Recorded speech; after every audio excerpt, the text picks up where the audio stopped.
que su vida sea ejemplo en los momentos en que cada uno nos toca transitar. Vamos a pedirle a nuestro Padre, Padre nuestro que estás en el cielo, santificado sea tu nombre, venga a nosotros tu reino, hágase tu voluntad, así en la tierra como en el cielo. Danos hoy nuestro pan de cada día, perdona nuestras ofensas, como también nosotros perdonamos a los que nos ofenden, y no nos dejes caer en la tentación, líbranos del mal. Amén. Nuestra Señora del Rosario, ruega por nosotros. Nuestro Padre Santo Domingo, ruega por nosotros. Y el Beato Giorgio Frassati, ruega por nosotros. En nombre del Padre, del Hijo y del Espíritu Santo. Amén.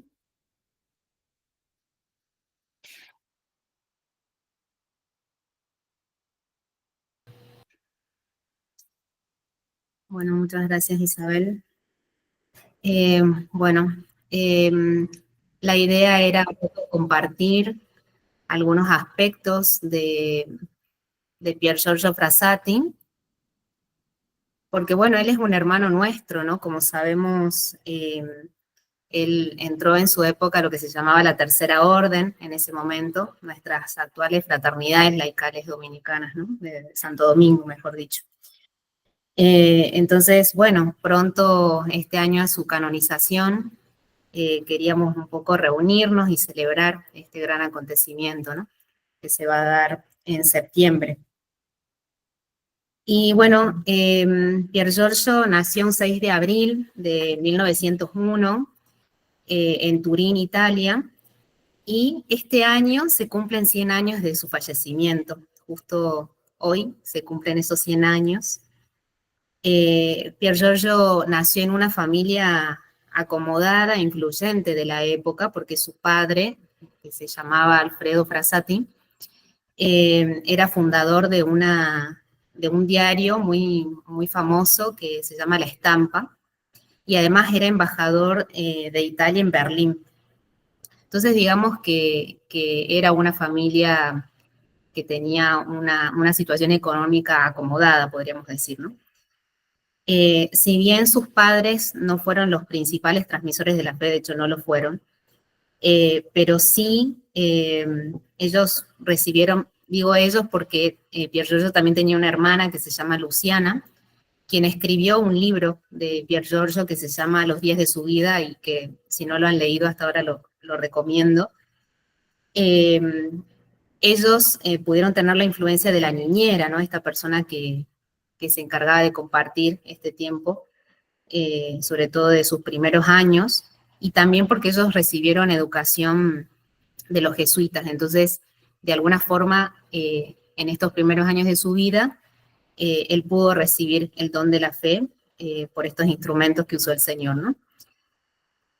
Y podríamos decir que Pier Giorgio, a comparación de otros santos, y es por lo menos lo que a mí me llama la atención, es que Pier Giorgio fue un santo del ordinario, podríamos decir, ¿no? Si podemos comparar con otros santos de la orden, que tenemos muchos santos de todo tipo, pero por ejemplo, comparado a un San Martín de Porres, que en vida hacía milagros, curaba a la gente, se bilocaba, ¿no? Pier Giorgio, en realidad, lo que el Señor le permitió, porque tenía muchas virtudes, eso sí hay que decirlo, el Señor lo coronó con muchas virtudes. De todas formas, él hacía que lo ordinario sea extraordinario, ¿no? En toda su actividad diaria, que era muy, muy grande, que ya vamos a ver después algunos aspectos de eso, él hacía que vivía, podríamos decir así, la vida de la gracia, ¿no? Entonces, lo ordinario saltaba a la vida de la gracia, ¿no? Entonces, eso es bueno para nosotros, no digo que los otros santos no nos influyen de otra forma, si se quiere, pero nos da esperanza, ¿no? De que nosotros también podemos alcanzar esa santidad. Y él era un joven común, eh, tenía muchas virtudes, como había dicho, y algunas cosas de las que puedo decir es que se caracterizaba por su alegría, era líder en su grupo, de amigos, y era un actor en la sociedad y en la universidad. Era bastante activo y se preocupaba por las cuestiones sociales, políticas de la época. Bueno, su época era un poco dura con respecto a la política porque el fascismo había, bueno, alcanzado el poder en esa época. Entonces, él sin miedo se paró a defender lo que para él era principal, ¿no? Los valores del Evangelio.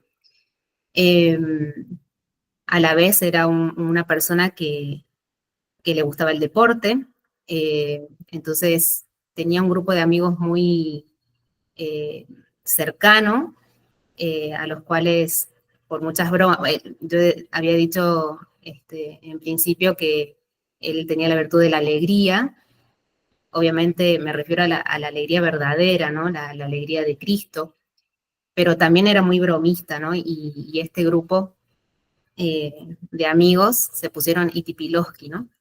Este, entonces, bueno, por bromas, por apodos que se ponían entre ellos, e incluso en ese grupo había una chica que era la secretaria de este grupo, que se llamaba Laura Hidalgo, de la cual él estaba enamorado, ¿no? Pero por algunas cuestiones que él se había dado cuenta, veía como que la familia no la iba a aceptar, ¿no? Había hecho algunos acercamientos, la había invitado a una especie de merienda en la casa, pero vio como que la familia no le iba a aceptar y entregó ese dolor al Señor, ¿no? Eh, siendo tan joven, tenía como muy en claro algunas cosas en la entrega, en el amor, como vamos a ver más adelante. Eh, bueno, él era muy amante de estar cerca de los pobres, es algo que caracterizó su vida, es decir, gran parte de su vida estaba dedicada a esa cercanía con los más indefensos de la sociedad, ¿no? No solo de cosas materiales, sino también del espíritu, no solo daba lo material que él tenía, su madre a veces le daba algunas libras y él las repartía en esas familias que necesitaban. De hecho, cuenta su hermana que a veces hasta entregaba el pase del tren y se tenía que volver caminando porque se lo daba a alguien, ¿no? Bueno, hasta ese extremo, ¿no? Siendo que, como había dicho al principio, era de una familia acomodada, ¿no? Y participó de muchas instituciones, no solo en el ámbito católico, eh, estaba en la Acción Católica, en las conferencias de San Vicente, ¿no? Que tenían que ver un poco con esta acción social, sobre todo, pero cuando cumplió 21 años, por cercanía a un convento de frailes, y ahí conoció a la Orden de Santo Domingo, decidió entrar, ¿no es cierto?, a lo que en ese momento era la Tercera Orden, ¿no? Y adquirió el nombre de Jerónimo por Fray Jerónimo Savonarola. ¿Bien? Bueno, la verdad que esos eran un poco los rasgos que quería compartir y comentarles que el Papa Juan Pablo II,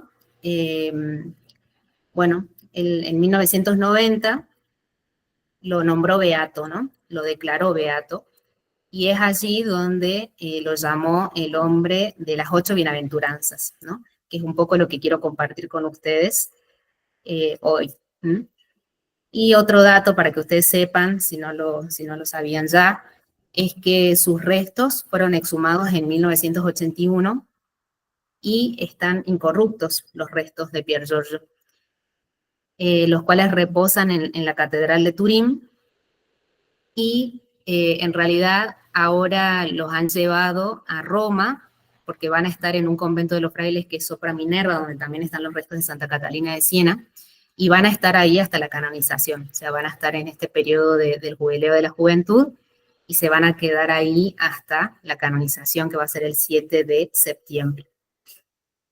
Bueno, voy a compartir un pequeño... Gaby, perdón, está Sí. la Sabri queriendo entrar. No Sí, sé si de mi animan. fraternidad Creo que ya, a ver. pueden, dice. ¿Hay algunas personas que no pueden entrar por las dudas? Sí. A ver, Sí, están intentando ingresar y no pueden. ahí Sí. está. Ya admití a todos. Perfecto. Bueno, si me avisan, ¿no? Y me interrumpen en el medio si hay alguien que no haya podido ingresar. Bueno, voy a compartir.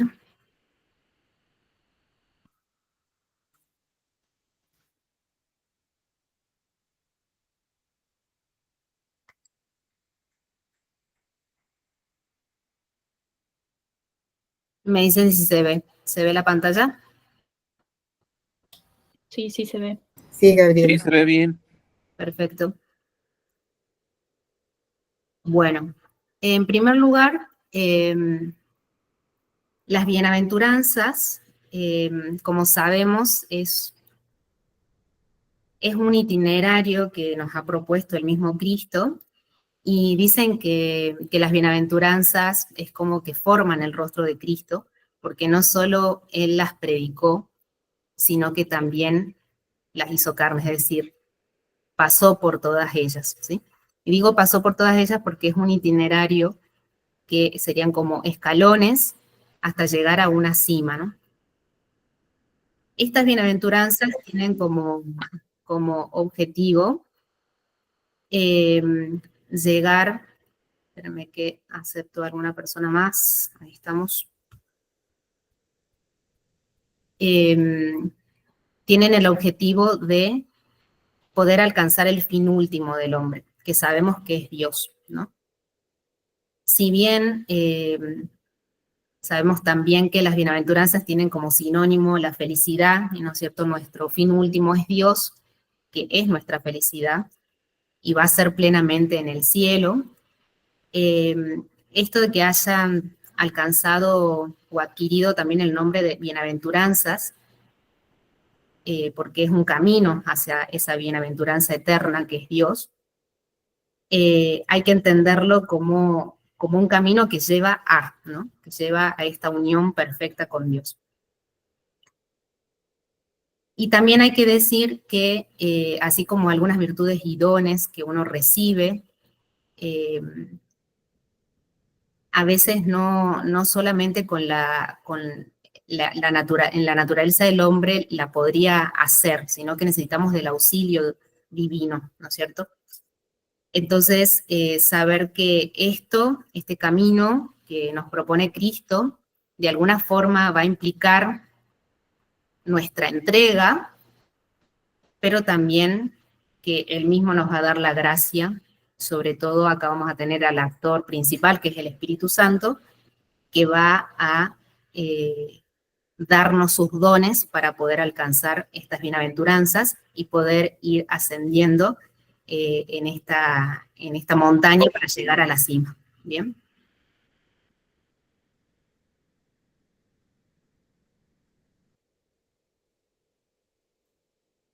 Bien. Entonces, las bienaventuranzas podríamos dividirla siguiendo este camino espiritual que se nos propone, que es la vía purgativa, que es cuando nosotros necesitamos purificar, sacar obstáculos para podernos unir a Dios más estrechamente. Luego tenemos una vía iluminativa, que es cuando profundizamos en la vida de la gracia. Y en tercer lugar, la vía unitiva, que es cuando alcanzamos esa unión estable y profunda con Dios. Entonces, la primera bienaventuranza tiene que ver con la vía purgativa, que son los pobres de espíritu, que ellos van a alcanzar el reino de los cielos, ¿no? Y en este caso, sabemos que Cristo, el Señor, se movía muy cómodamente entre los pobres y los pecadores, ¿no? Porque Él decía que ellos eran los que necesitaban del médico, ¿no? Es más, aliviaba sus males no solo físicamente, hemos visto varios milagros en ese sentido, sino también que les cambiaba el corazón. Y él también se identificaba con ellos, ¿no? Sabemos que él mismo nos dijo que si atendemos a esos pequeños, lo estamos atendiendo a él mismo.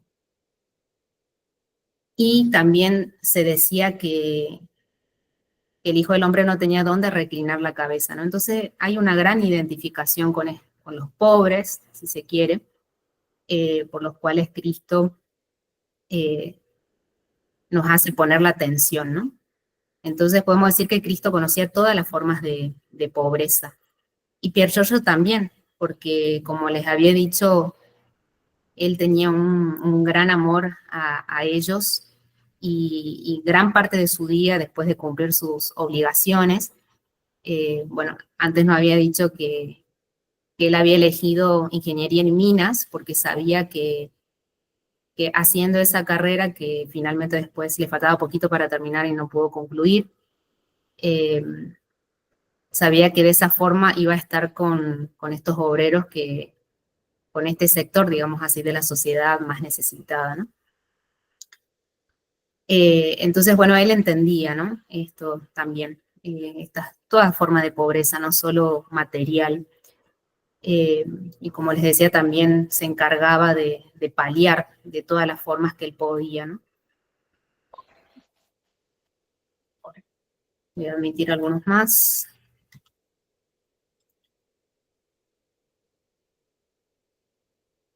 Pero realmente a esos pobres se refería a Cristo como bienaventurados. En cierto punto podemos decir que sí, pero obviamente Jesús no va a aprobar esa pobreza porque Dios no puede aprobar ninguna injusticia, ¿no? Por eso sabemos que tenemos que luchar contra la miseria del prójimo, ¿no? Tratar de combatir las injusticias. Pero en realidad esta pobreza de espíritu a la que se refiere la bienaventuranza es esto del desprendimiento radical o renuncia a todo lo material, ¿sí? Que hace que nosotros tengamos como obstáculo en esa unión con Dios, que es nuestro fin último, ¿sí? Sabemos que los pobres, por esa necesidad, sea material, sea espiritual, esa insatisfacción, podemos decir así, hace que ellos tengan como una búsqueda constante en los que les hace crecer en la esperanza y ampararse en la providencia de Dios, contrariamente a los ricos, ¿no? Que no tienen necesidad, según ellos, ¿no es cierto?, de nada, y por eso se apartan de Dios, y no solo que se apartan de Dios, sino que también se apartan de sus hermanos. Es como que la visión del resto es como que desaparece, ¿no? Entonces por eso Jesús decía que iba a ser como difícil que un rico entre en el reino de los cielos, ¿no?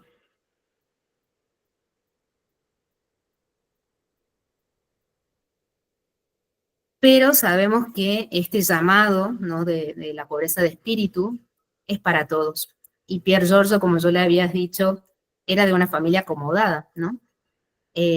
Pero él sabía muy bien que esos bienes los tenía que apartar de su vida, no despreciándolos, sino poniéndolos en el orden en el que les corresponde, ¿no?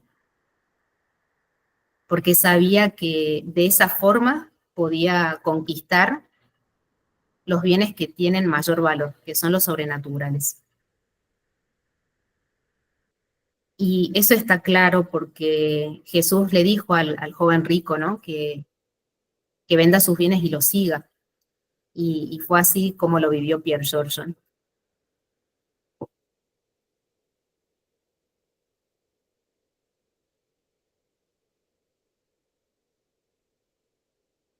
Bueno, entonces esta bienaventuranza tiene que ver con el desprendimiento, entonces, de los bienes materiales, pero no solo de los bienes materiales en cuanto cosas, sino que también hay otros bienes, como por ejemplo la fama, el prestigio, los honores, las distinciones, las alabanzas o los aplausos de los hombres, que a veces muchos cristianos vacían sus bolsillos, pero no han llegado, digamos, a desprenderse de ese tipo de bienes, ¿no? Entonces ahí podemos decir que el Evangelio no les ha tocado el corazón, ¿no? Entonces, pensarlo también a ese nivel, no solo lo material estrictamente. Así es que el pobre es el que finalmente se siente como totalmente dependiente de Dios, es quien descubre el sentido preciso de su limitación humana, pero esto hace que pueda esperar en Dios completamente en todos los aspectos de su vida, ¿no? Y es así que esta bienaventuranza es la que nos va a permitir poder seguir ascendiendo para llegar a esta meta final que es Dios mismo o la unión más perfecta con Él, ¿no? Y Pier Giorgio entendía muy bien esto, por eso la frase que elegí para concluir este primer escalón es que dice: cada día estoy más convencido de que vale la pena desprenderse de todo, incluso de sí mismo, para seguir a Cristo. Nuestro segundo escalón en este ascenso es: bienaventurados los mansos, porque heredarán la tierra. Si bien, como habíamos dicho, que la pobreza de espíritu tiene que ver con este desprendimiento de los bienes temporales, esto de la mansedumbre va a tener que ver con una transformación todavía más profunda del corazón o del espíritu de cada hombre. Y si se quiere, entonces es como un proceso más interior, sí, lo otro también, ¿no? Pero tiene como necesariamente una manifestación más externa, ¿no? Esto es como que cala más hondo, ¿no? Y incluso como es algo más profundo, supone una renuncia todavía más ardua, ¿no? Y esta mansedumbre se va a relacionar con esta mitigación de la iracundia y el instinto de venganza. Porque sabemos que la ira es un movimiento, ¿no es cierto?, una pasión, ¿no?, que es causado por un mal arduo presente, contra el cual va a surgir como un impulso de venganza, ¿no? Entonces, de allí, eso se va a transformar en una virtud o en un vicio en la medida en que la acción que suceda después sea moralmente buena o mala, ¿no? Entonces, de ahí es que cuando se convierte en vicio, ¿no?, la ira va a ser fuente de terribles males que existen hoy en el mundo, ¿no? Guerras, enfrentamientos, violencia, ¿no?, muerte. Por eso decimos que cuando hay ira, de a poquito lo que se desarraiga del corazón va a ser el amor, la compasión y la afabilidad. Entonces, el iracundo no va a respetar la norma ni la ley, y la fuente de esa iracundia podemos decir que es la soberbia, la ambición, la envidia y la codicia, ¿no? Entonces, así donde la mansedumbre, como un don, porque habíamos dicho que todas estas cosas no solo pueden surgir del hombre, ¿no? Necesitamos el auxilio divino. Entonces, ahí donde la mansedumbre lo que puede hacer es doblegar ese instinto patológico de venganza, y por eso hay 3 dones del Espíritu Santo que están relacionados con esta bienaventuranza. Uno es el don del consejo.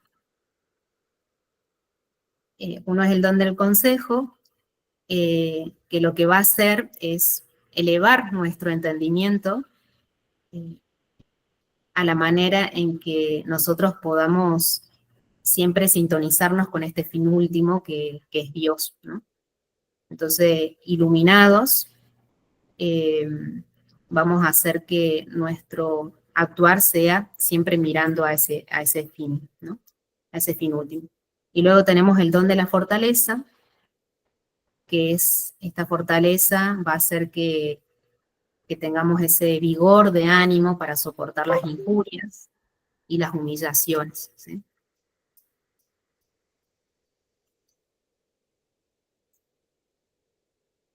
Luego tenemos el don de piedad, ¿sí? Que esto tiene que ver un poco con la relación que cada cristiano pueda tener con Dios, ¿no? En esta filiación, ¿no?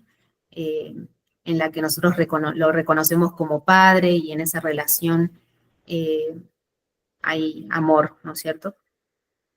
Entonces,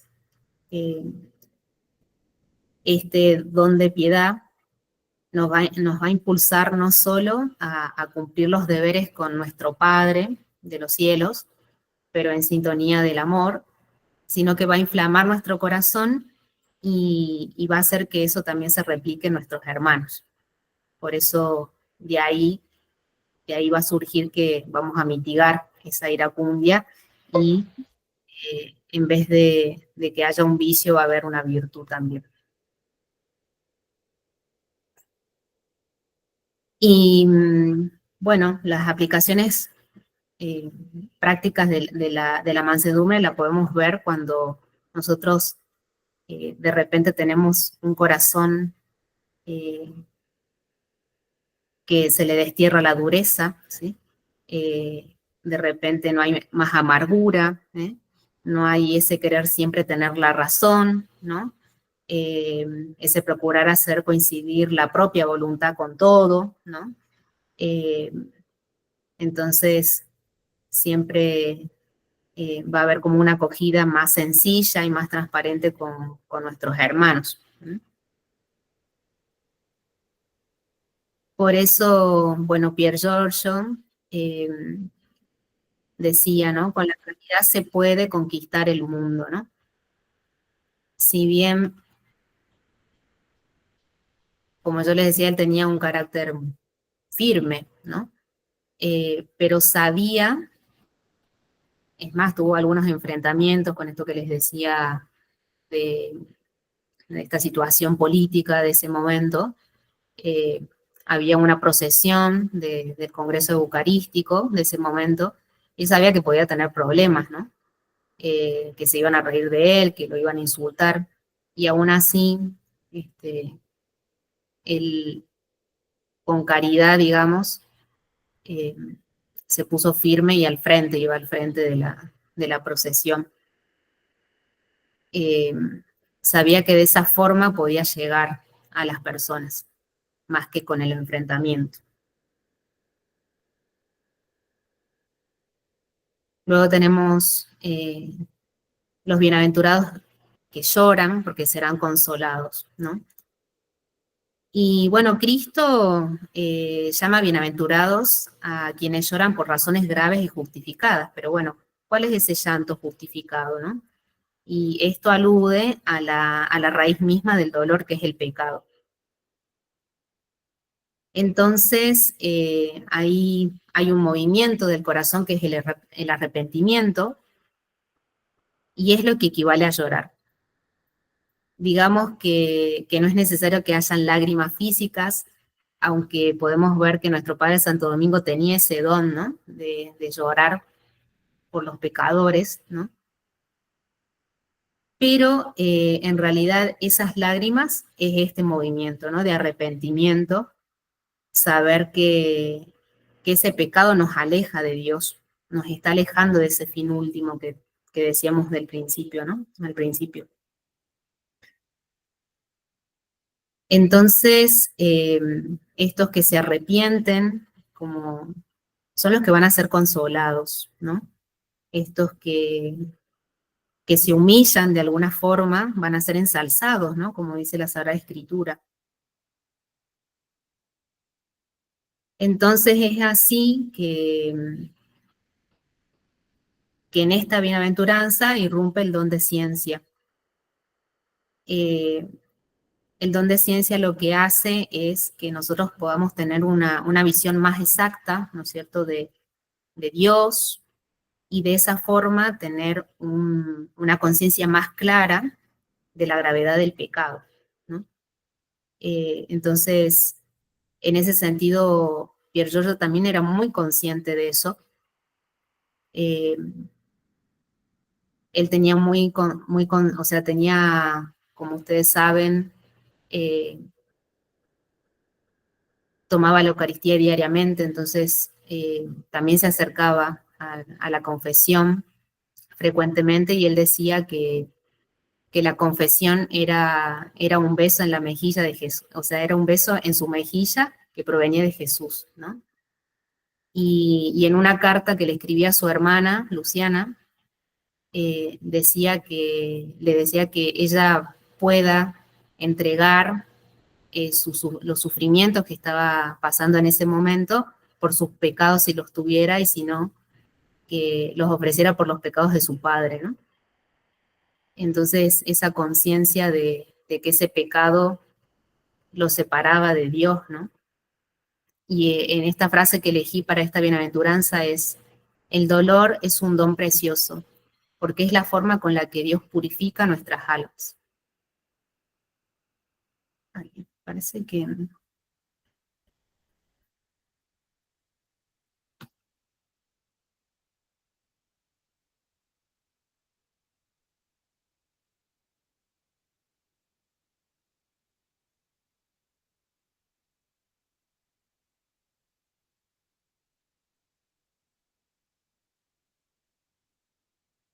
Bueno, y posteriormente saltamos a la vía iluminativa, ¿no? Esto que decía la profundización de la vida de la gracia, ¿no?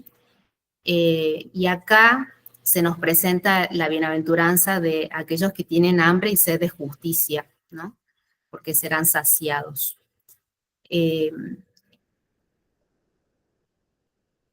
En este caso, esto de la justicia o de la justificación tiene que ver, como sabemos en la Sagrada Escritura, que serían como sinónimos de la santidad y de la perfección, ¿no? Entonces, este hambre y sed de justicia significa, ante todo, hambre y sed, o ese deseo intenso y eficaz de perfección. Y esto es lo que prepara a ese encuentro que más adelante o más arriba, en ese ascenso, va a ser el encuentro con Dios, ¿no? Que va a ser por amor. Entonces acá muchos autores espirituales consideran que en esta cuarta bienaventuranza es como el florecimiento de las obras de la vida activa, ¿no? Entonces, es aquí que este florecimiento de las buenas obras alcanza su pleno desarrollo en este querer saciar ese hambre y esa sed, ¿no? De santidad. Bueno, Jesús decía bueno, que no solo de pan vive el hombre, sino de las palabras que salen de la boca de Dios, ¿no? Entonces, como Pier Giorgio sabía que esa saciedad no podía estar en otro lugar que en Dios, ¿no? Y esto de la vida activa como florecimiento, ¿no? Pier Giorgio lo resume muy bien en esta frase que puse acá, y que un poco sintetiza lo que significa esta bienaventuranza. Dice: no basta con no hacer el mal, hay que tener el valor de hacer el bien. Es decir, no solo él sabía que había ciertas cosas que no había que hacer. Por ejemplo, su hermana dice que él nunca mentía, por ejemplo, y cosas así, ¿no? O cuando pedía algo sabía que lo tenía que devolver, no solo porque eso era malo no devolverlo, sino por el honor de su familia, ¿no? Cosas así.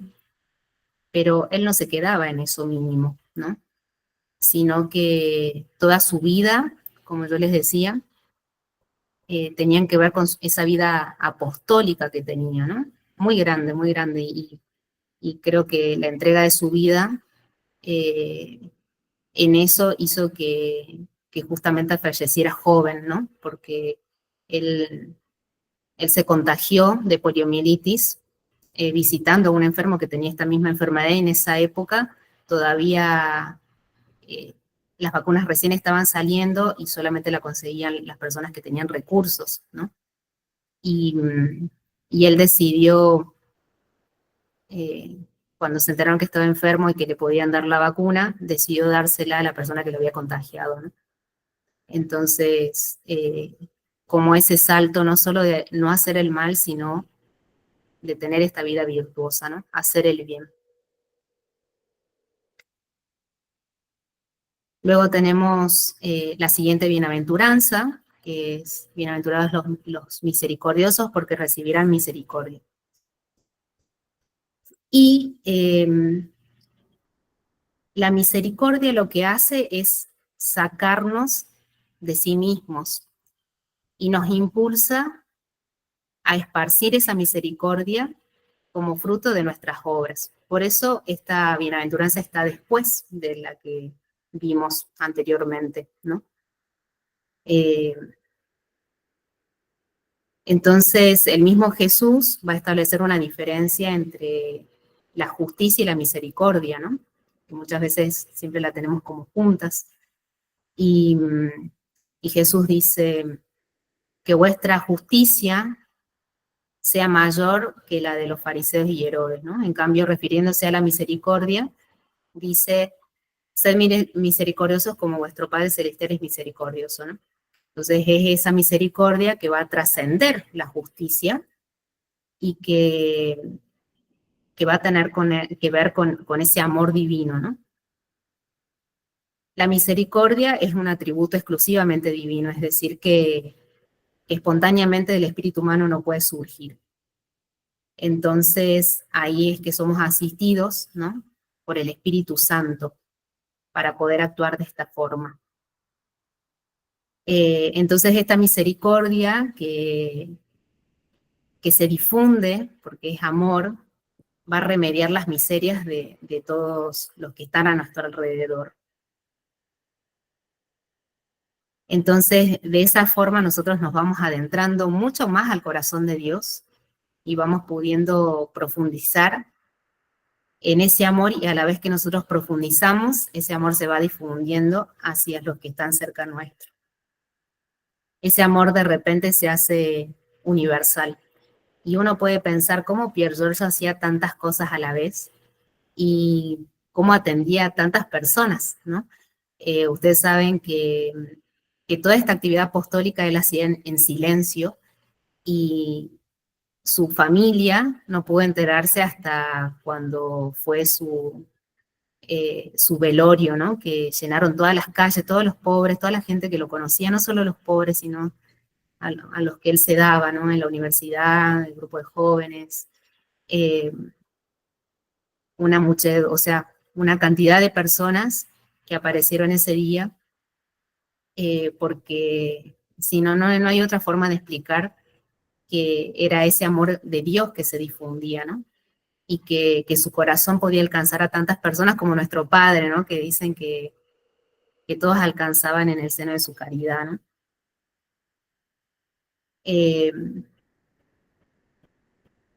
Entonces, la misericordia, en este punto también es muy importante esto que voy a decir, es que no solo va a difundirse con esos prójimos que tenemos y que amamos sin excepción de personas,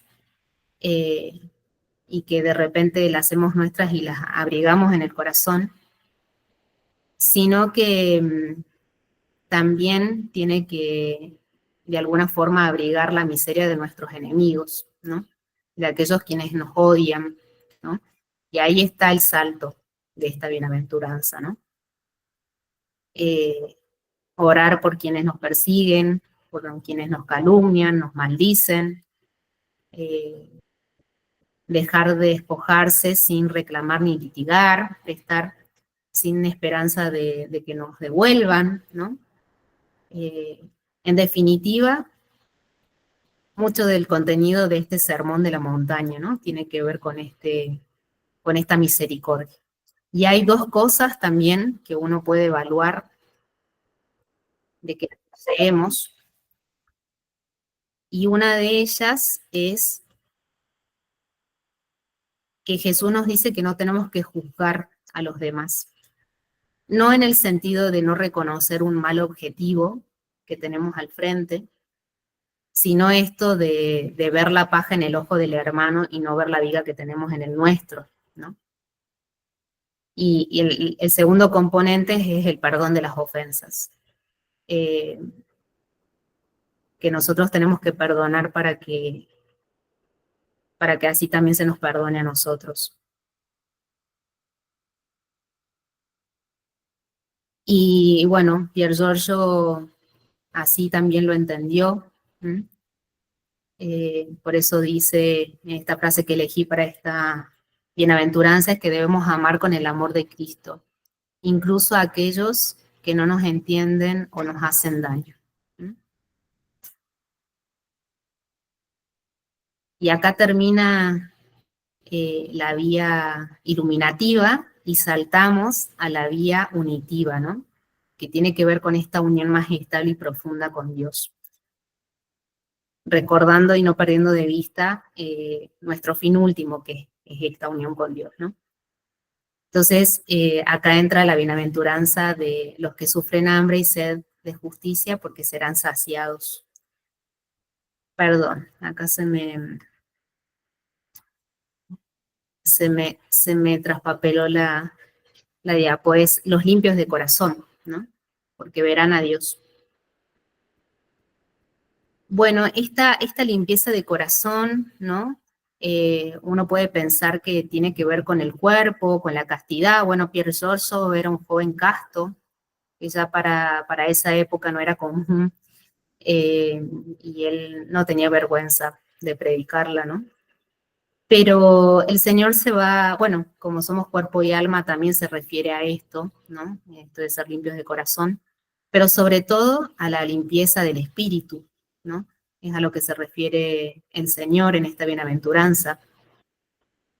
Entonces tiene que ver con esta limpieza de la mente, para que se salga el error que podamos tener, ¿no? Por el pecado, y podamos tener un conocimiento más puro de Dios, ¿no? Entonces, esta limpieza de corazón va a ser infundida en el alma por la fe.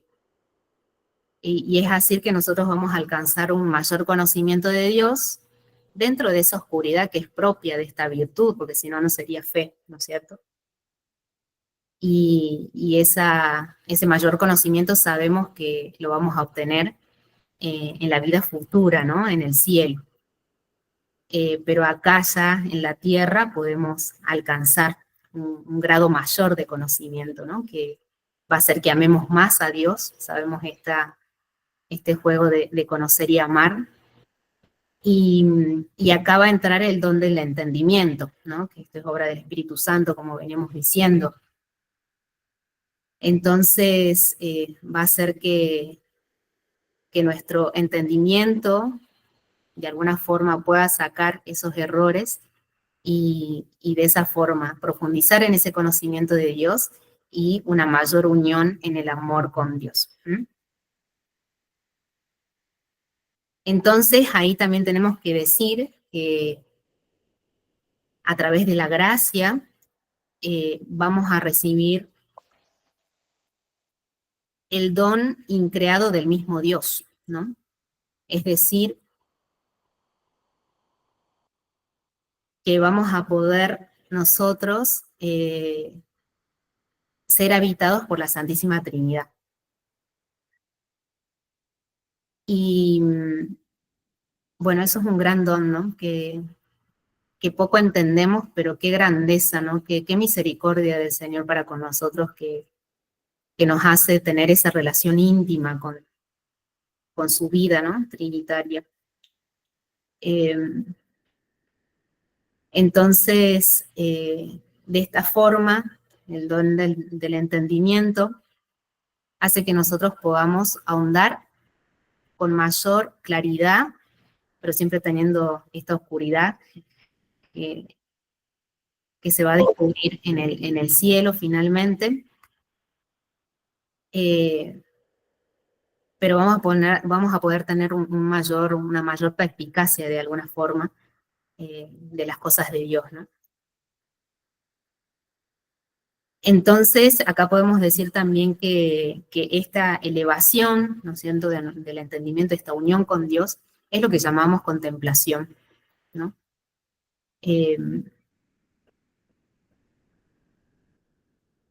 Entonces, Santo Tomás decía que ese conocimiento, como más sacando los errores de alguna forma, de ese modo de captar lo divino de alguna forma, es lo que se llama conocimiento por reverberación. Y esa limpieza del corazón también va a proceder de esa luz, ¿no es cierto?, que decíamos sobre la inteligencia. Y sabemos que la luz, y en el Nuevo Testamento sabemos que esa luz es Cristo, ¿no? Entonces, desde Cristo y en Cristo, que es la luz verdadera, nosotros también vamos a poder recibir esa luz y poderla irradiar a los demás. Entonces, de esa forma se va dilatando este reino de Dios, y de esa forma también van retrocediendo las tinieblas. Entonces, qué importante, ¿no? Ser luz para el mundo. Sabemos que nuestro Padre fue luz para el mundo, y nosotros como sus hijos también tenemos que seguir ese camino, y Pier Giorgio, como hijo también de Santo Domingo, lo tenía muy claro, ¿no? Y bueno, también tenía una conciencia muy clara de que esto no solo era su esfuerzo, sino también la gracia, ¿no? La gracia de Dios. Por eso para esta bienaventuranza puse: la pureza, como todas las virtudes, se conquista con el esfuerzo, y sobre todo con la gracia de Dios.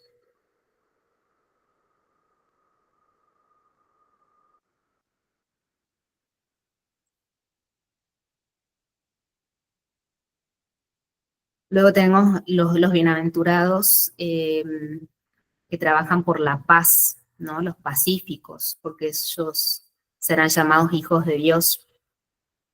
Entonces, si la limpieza de corazón, como habíamos dicho, pone como un orden interior en la inteligencia, la paz lo que va a hacer es irradiar ese orden al exterior, ¿no? Y se va a esparcir entre los demás. Por eso esta bienaventuranza va después de los limpios de corazón,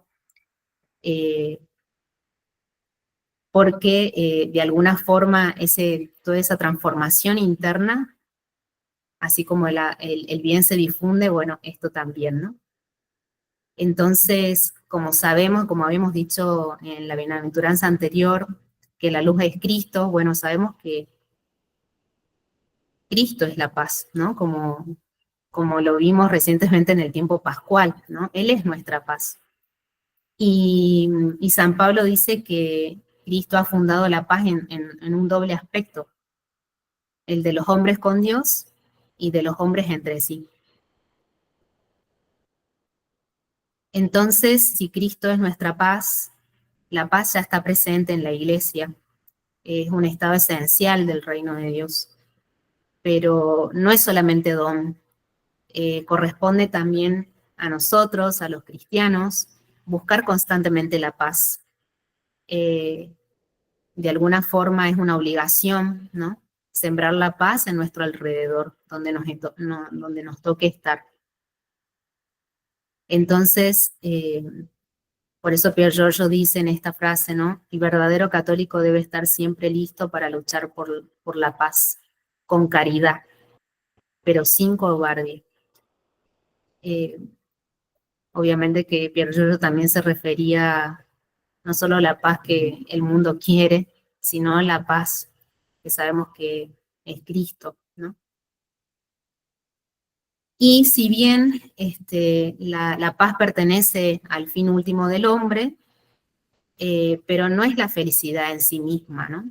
Sino que de alguna forma es un antecedente a esa felicidad.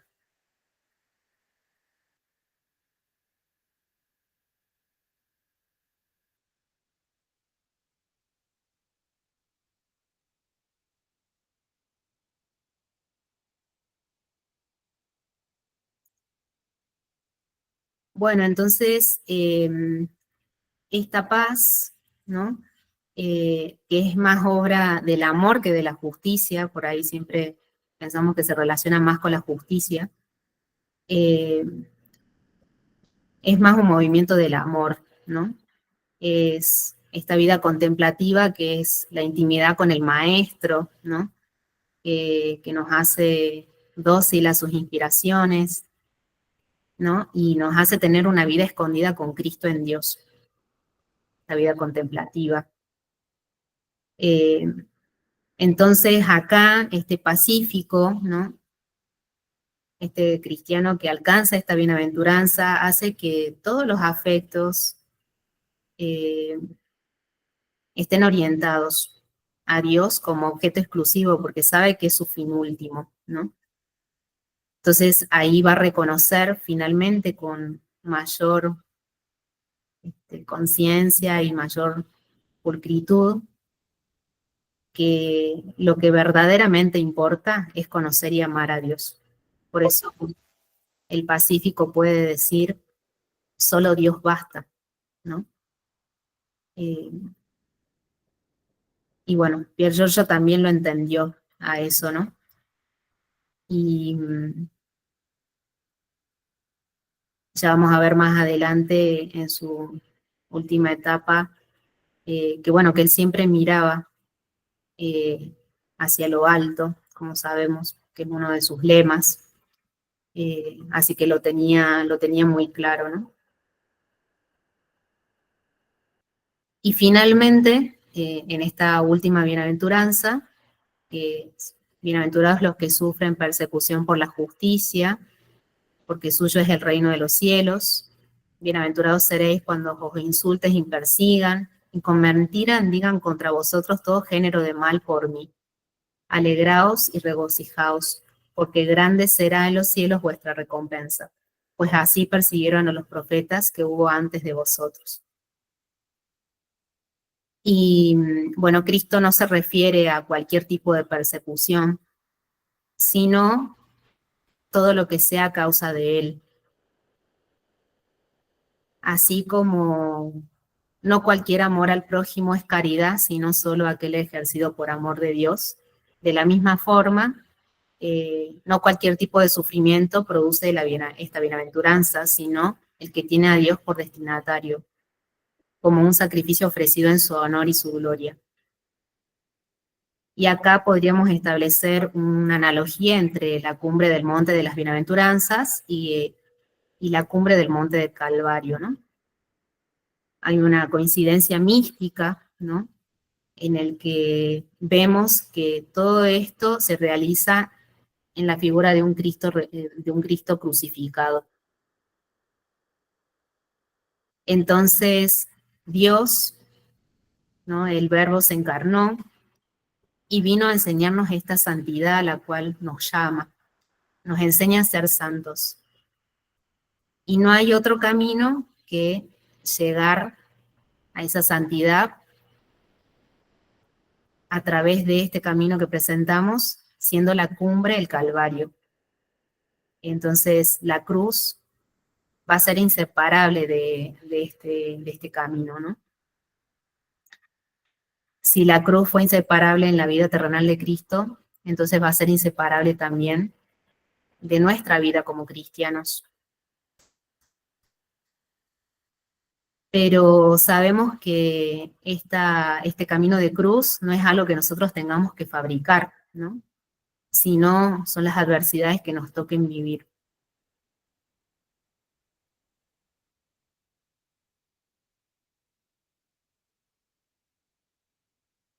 Sabemos que esta cruz nos enseña un montón y tantas cosas podemos decir, pero bueno, podemos decir ante todo que ahí podemos ver la monstruosidad de la naturaleza del pecado, ¿no?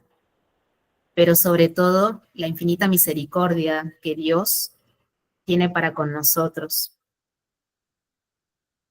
Entonces es ahí donde nosotros vemos fundido el dolor y el amor a la vez, ¿no? Entonces, finalmente, en este recorrido que hicimos, nos encontramos en un desprendimiento total de Cristo cuando lo vemos desnudo y martirizado, despojado de todo.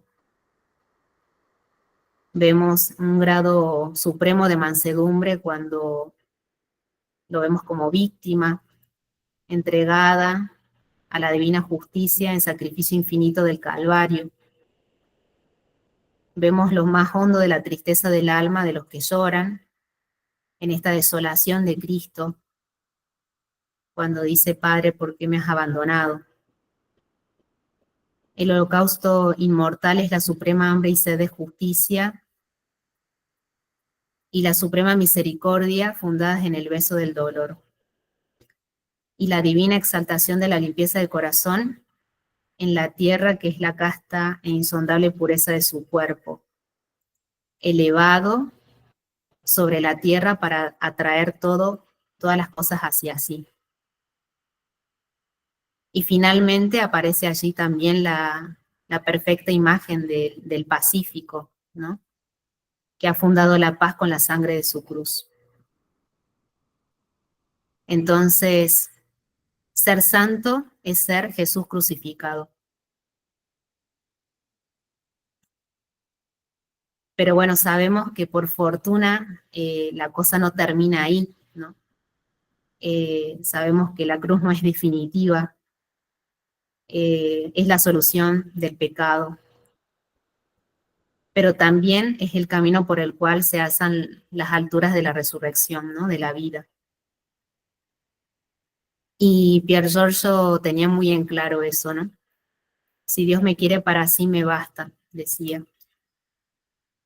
Y por eso tenía una conciencia tan grande del fin último, que él decía que el día más feliz de su vida sería el día de su muerte, ¿no?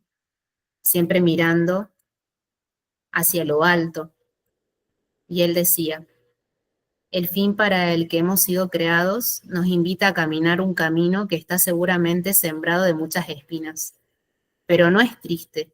A través incluso del dolor se ilumina con alegría. Y ahí podemos ver resumido muchas cosas de este itinerario, ¿no? De la montaña. Podemos ver cómo él estaba muy afianzado a lo que pasaba en ese momento de la historia que le tocó vivir, siempre estando atento a difundir ese amor entre los suyos, pero siempre mirando hacia lo alto, nunca perdiendo ese fin último para lo cual fuimos creados, que es la unión definitiva y eterna con Dios, a la cual aspiramos.